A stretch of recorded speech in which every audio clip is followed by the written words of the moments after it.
Gold, trusted gold buyers. మీరు తాకట్టు పెట్టిన బంగారాన్ని విడిపించి ఈ రోజు ఉన్న మార్కెట్ ధరకు కొనబడను. దానికి అవతల ఇంకా ఒక ఆర్టిస్ట్ కి ఏమేమి లక్షణాలు ఉండాలి, ఏమి సిస్టమాటిక్ ఏమని చెప్పారు? సిస్టమాటిక్ గా ఉండాలి ఒకటి. అవును, స్కిన్ కేర్ ఇట్లాంటివన్నీ నేర్పించారు ఎవరైనా? స్కిన్ ఇలా చూసుకోవాలమ్మా, రెస్ట్ ఇలా తీసుకోవాలి. ఇది ఈవీ గారు నాకు ఫస్ట్ సినిమాలోనే చెప్పించేవారు. ఏమని? త్వరగా పడుకో, మార్నింగ్ త్వరగా లేచిరా, త్వరగా పడుకుంటే ఫేస్ ఎప్పుడు బాగుంటుంది. అలాగే ఆయన నాకు నేర్పించింది ఏంటంటే, ప్రొడక్షన్లో ఏది నువ్వు ఎదురు చూడద్దు, వాళ్ళు ఇస్తే నువ్వు తీసుకో. నీకు ఒక స్టేజ్ వస్తే వాళ్ళే ఇస్తారు నీకు. నాకు ఇది కావాలి అది కావాలి అని నువ్వు నస పెట్టావు, నువ్వు ఒక నస ఆర్టిస్ట్ అనుకుంటారు. ఎంత నువ్వు సంపాదనలో ఒక 10,000 తనకు స్పెండ్ చేసుకున్నావు అనుకో, నీ బాడీ కోసం నువ్వు అది స్పెండ్ చేసుకో. నాకు అదే కావాలి, నాకు ఇదే కావాలి, నాకు 5 స్టార్ హోటల్లోనే కావాలి, ఇవన్నీ నువ్వు ఎప్పుడు అడగద్దు. నువ్వు ఒక స్టేజ్ వస్తుంది, అది అదే వాళ్ళే ఇస్తారు నీకు. ఇది ఆయన నాకు స్టార్టింగ్లో నాకు చెప్పించారు పాఠం అనమాట. హెల్త్ కేర్ గురించి ఎవరు చెప్పించారు మీకు? డిసిప్లిన్ హెల్త్ కేర్ నేనే ఉంటాను. అది నాకు చిన్న పుట్టినప్పటి నుంచి వచ్చింది. ఇంత సన్నగా ఉన్నారు, తినరా? సడన్ గా చిక్కిపోయారు మీరు. ఎవరు? తింటాను, తక్కువగా తింటాను. ఏం తింటారు? అన్ని తింటాను, తక్కువ తింటాను, క్వాంటిటీ తగ్గిస్తాను అంతే. డిన్నర్ కూడా తింటారు? లంచ్ తింటా, అన్ని తింటా. ఏం వంట చేస్తారు ఆమెని గారు? వెజిటేరియన్ కదా మీరు? నాన్ వెజ్ తింటారా? నేను తినను, మా ఇంట్లో అందరూ తింటారు నాన్ వెజ్. మా పిల్లలకి నాన్ వెజ్ లేదు. అంటే మీరు నాన్నగారి వైపు నుంచి మీకు నేను అనుకున్నాను దట్ వెజిటేరియన్ హ్యాబిట్స్ వచ్చి మా అమ్మ కూడా తినరు కదా? వాళ్ళు తినరు. మా అమ్మ గోల్డ్ స్మిత్, ఆవిడ తినరు, వాళ్ళు కూడా తినరు. బట్ ఇప్పుడు మా పిల్లలు వాళ్ళందరూ తింటున్నారు. సో అలవాటు అయిపోయింది వంట చేయడం. విశ్వబ్రాహ్మణ్ కదా, అదే విశ్వబ్రాహ్మణ్స్ మేము తినము. అండ్ మరి వంట వచ్చింది ఆమెని గారికి ఇంత టైం? నేను నాన్ వెజ్ బాగా వండుతా, బిర్యానీ అన్ని వండుతాను, బట్ నేను తినను. ఎందుకో నాన్ వెజ్ అంటే చిన్నప్పటి నుంచి ఇష్టం ఉండదు. సో అదే మీ హెల్త్ సీక్రెట్ అయితే? అట్లానే లేదు. ధ్యానానికి దేవుని తలుచుకున్నప్పుడు ఏం చేస్తారు? పూజ చేస్తారా లేకపోతే మెడిటేషన్? అది నాకు కొంతమందికి కొన్ని వీక్నెస్ ఉంటాయి కదా, నాకు వీక్నెస్సే నాకు దేవుడు. నాకు పూజ, నాకు పొద్దున్న లేచి ఒకరోజు పూజ చేయాలంటే ఆ రోజంతా నేను ఏదో కోల్పోయిన ఫీల్ అవుతాను. నేను మార్నింగ్ నేను 4 o'clock స్టార్ట్ అవుతుంది నా డే. 4 o'clock లేచానంటే ఫస్ట్ స్నానం చేసి ఫస్ట్ దేవుడు పూజ, లలిత సహస్రనామం లేదంటే విష్ణు సహస్రనామం, ఏది ఒకరోజు అది ఒకరోజు ఎలా అంటే డేని బట్టి. మంగళవారం అంటే లలిత సహస్రనామం, శనివారం అంటే విష్ణు సహస్రనామం, ఇలా అది అంత టైం కూడా లేదంటే అట్లీస్ట్ అష్టోత్తరమైనా చెప్పుకుంటారు. ఆ దీపం పెట్టకుండా నేను బయటికి వెళ్ళను. చాలా మంచి పద్ధతి. దానివల్ల మనం కూడా తర్వాత కొంచెం ఎక్సర్సైజ్ చేసి, ఇంకా అది మనకు బాడీకి అవసరం, ఎందుకంటే హెల్త్ వైస్ అయినా కావాలి కదా. చేస్తారు ఎక్సర్సైజ్? నేను ఇది కొంచెం యోగా అలా చేస్తా. దాని తర్వాత ఇంకా మన షూటింగ్స్ ఇంట్లో ఉంటే మా పిల్లలు ఇంకా వాళ్ళు స్కూల్కి వెళ్ళడం, అది ఇది తప్ప నాకు ఇంకేరే ప్రపంచం లేదు. ఈ పబ్బులకి వెళ్ళడం, పార్టీలకి వెళ్ళడం నాకు ఇష్టం ఉండదు, నేను వెళ్ళను కూడా, పిలిస్తే కూడా.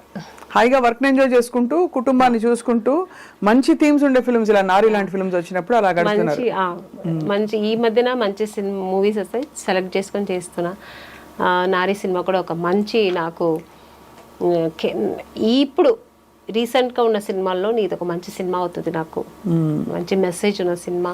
కానీ కొత్తవారు సూర్య, మీరు ఆయనకు అవకాశం అంటే మీతో వర్క్ చేసే అవకాశం ఆయనకి ఇవ్వడం అనేది ఇట్స్ గ్రేట్ థింగ్. మీరు ఒక ఎస్టాబ్లిష్డ్ ఆర్టిస్ట్, మీరు మహామహంతో వర్క్ చేసి నేను చాలా ఇంప్రెస్ అయ్యాను అనమాట. చాలా ఒక డిఫరెంట్ స్టోరీ. నిజంగా ఇది తప్పకుండా మంచి సినిమా అవుతుంది. రేపు సొసైటీలో అందరికీ, సమాజానికి ఒక మంచి మెసేజ్ ఇచ్చినట్టు అవుతుంది.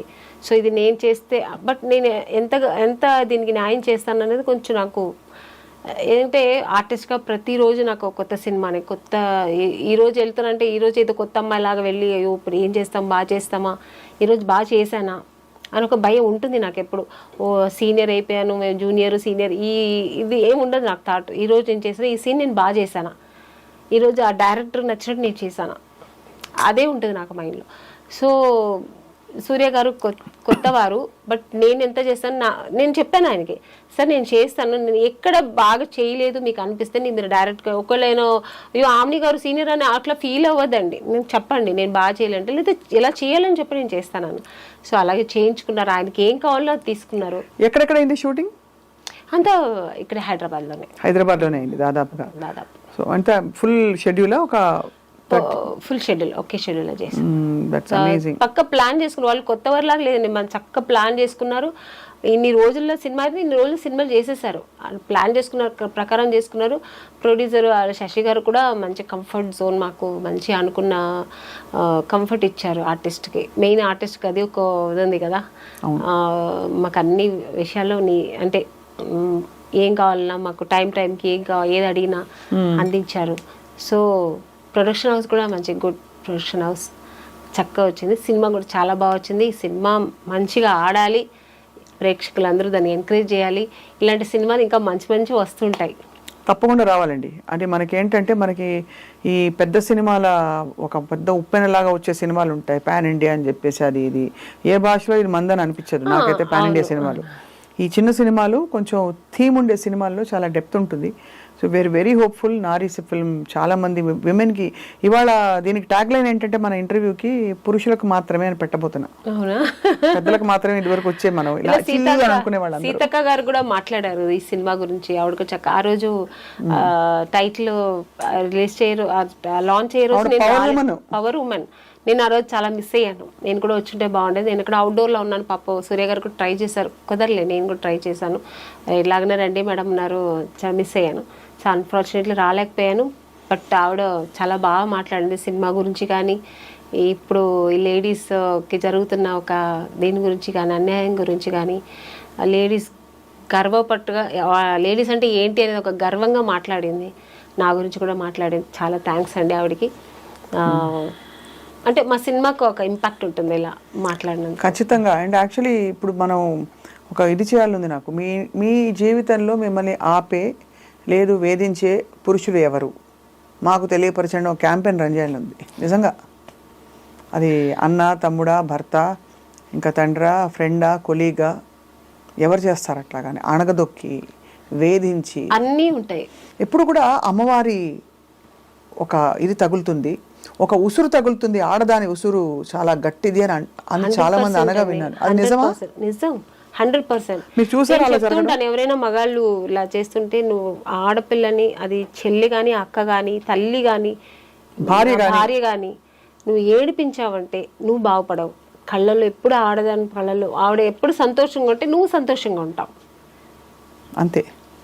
అని కాబట్టి ఒక స్త్రీని గౌరవించి తను సంతోషంగా ఉంచే బాధ్యత ఖచ్చితంగా పురుషుడిపై ఉంది. అవును. ఏవి లేకపోతే కనీసం తనకు అడ్డుపడకూడదు. అదే అంటారు. నువ్వేమి చేయకపోతే అట్లీస్ట్ అడ్డుపడొద్దు, చెడు చేయొద్దు, మంచి చేయకపోతే. We are happy where we are and we will be fine. Brilliant. ఆమె పాట పాడి ముగిద్దామా? మీ సినిమాలో పాట పాడవచ్చు కదా మాకు, చిన్మయ్య గారు పాడిన పాట. ఈ మన నారీ సినిమాదా? నాకు అంత లిరిక్స్ అంత గుర్తులేదండి. ఇంకేమైనా పాట పాడండి అయితే. మీరు కదా పాటలు బాగా పాడతారు. నేను ఎలాగో పాడతాను, అందరు పాప వినేసి ఇప్పుడు ఛాన్స్ దొరికితే పాడేస్తుందిలే అని అందరూ అనుకుంటుంటారు. కాబట్టి మీరే పాడితే బాగుంటుందని. నాకు ఇష్టమైన సాంగ్ అంటే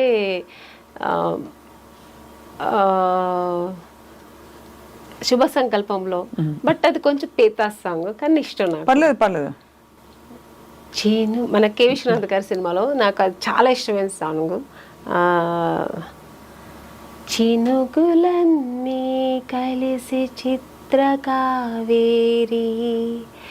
చివరి కావేరి కడలి దేవేరి, కడలిలో వెతకొత్తు కావేరి నీరు, కడుపులో వెతకొత్తి కన్నీరు కారు, గుండెలోనే ఉంది గుట్టుగా గంగా, నీ గంగా. బాగా పాడారు, చాలా బాగుంది. అయ్యో సింగింగ్ అండి. లేదు, ఇది స్టూడియో సింగింగ్. ఇది స్టూడియోలో ఉన్నారు మీరు, ఇప్పుడు సభాముఖంగా మీరు పాడారు. అవన్నీ గారు సూపర్ గా ఉంది. నేను అలాగే పాడుకుంటాను, ఎప్పుడైనా ఒంటరిగా ఉన్నప్పుడు పాడుకుంటాను. But I love music. ఒకసారి ఏమిటో అనరా? ఏమిటో అదే అది మేము కూడా ఏమిటో అనుకుంటూ ఉంటాం. Finally lovely talking to you. ప్రతిసారి మాట్లాడినప్పుడు మీలోంచి ఒక కొత్త విషయం వస్తుంది. మీరు ఎప్పుడు అలాగ అలగల ఆమని లాగే ఎప్పుడు కోర్స్ ఇది చలికాలంలో మనకి ఆమెని అన్నట్టు వసంతం. వసంతంలో వచ్చే ఆమెని రాగా కళకళలాడుతూ మంచి. యాక్చువల్గా నాకు ఆమెని అని పేరు పెట్టింది ఈవి సత్యనారాయణ గారు. అవును తెలుసు. నాకు నిజంగా మీనింగ్ తెలియదు, ఎందుకంటే నాకు పుట్టి పెరిగిందా బెంగళూరు కదా, అంత తెలుగు తెలియదు నాకు నాలెడ్జ్. సో ఆమెని ఏదో పెట్టారనుకున్నా. నేను నాగార్జున గారితో సినిమా సాంగ్ చేస్తున్నాను, ఇది హలో బ్రదర్. ఆమెని అని పిలిచారు, పిలిచిన తర్వాత తిరిగాను వస్తే ఆమెని ఎవరు పెట్టారు పేరు అంటే ఈవి సత్యనారాయణ గారు. ఆ సినిమాలో కూడా ఆయనే డైరెక్టర్. అంటే మీనింగ్ తెలుసా అన్నారు. సార్ తెలియదు సార్ అన్నాను. అంటే ఎంత మంచి పేరు పెట్టారు తెలుసా నీకు, వసంతం, స్ప్రింగ్స్, ఎంత మంచి నేచర్, మంచి పేరు పెట్టారు నీకు అన్నారు. అప్పటి నుంచి నా పేరు నేనే లవ్ చేస్తాను, ఒక ఆమెని అంటే అంత మంచి బాగుందా అని చెప్పి. చాలా బ్యూటిఫుల్ సౌండ్ కూడా ఉంది దానికి, ఫ్రెష్నెస్ ఉంది, ఎప్పటికీ కూడా వాడిపోనిది. ఒక ఉండే ఒక చాలా మంది అసలు సెట్కి వస్తుంటే ఆమెని పాడవే సాంగ్ కూడా పాడుతుంటారు. సో ఒక గుడ్ వైబ్రేషన్ ఉంది. ఒరిజినల్ నేమ్ ఇది మంజుల. మంజుల అది కూడా మంచి పేరే, బట్ అది చాలా రెగ్యులర్ గా అందరూ పెట్టుకుంటారు. ఇది కొంచెం తక్కువ కదా ఆమెని.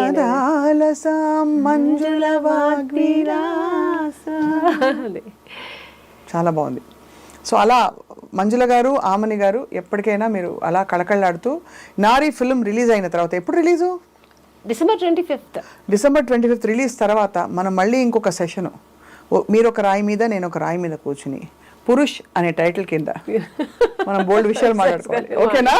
మీ సినిమా చూడాలని మీ వంతు మీరు అందరినీ పిలిస్తే అందరు సంతోషిస్తారు. నిజంగానే ఈ సినిమా తప్పకుండా అందరూ మగవాళ్ళు ఆడవాళ్ళు తప్పకుండా చూడాలి. ఆడవాళ్ళు ఎలా ఉండాలి, ఈ సొసైటీలో ఎలా ఉండాలి అనేది నేర్చుకోవాలి. మగవాళ్ళు కూడా ఆ లేడీస్ని ఎలా ప్రవర్తించాలి, లేడీస్ దగ్గర లేడీస్ని ఎలా వాళ్ళ దారి అంటే తన లైఫ్లో ఎట్లా అన్వయించుకోవాలి వాళ్ళు మంచి విధంగా అనేది ఈ సినిమాలో చాలా బాగా చూపించారు. సో ఈ సినిమా అందరూ తప్పక చూడండి, మిస్ చేయకుండా చూడండి. డిసెంబర్ 25th రిలీజ్ అవుతుంది. ఇలాంటి సినిమాలు మీరు ప్రోత్సహిస్తే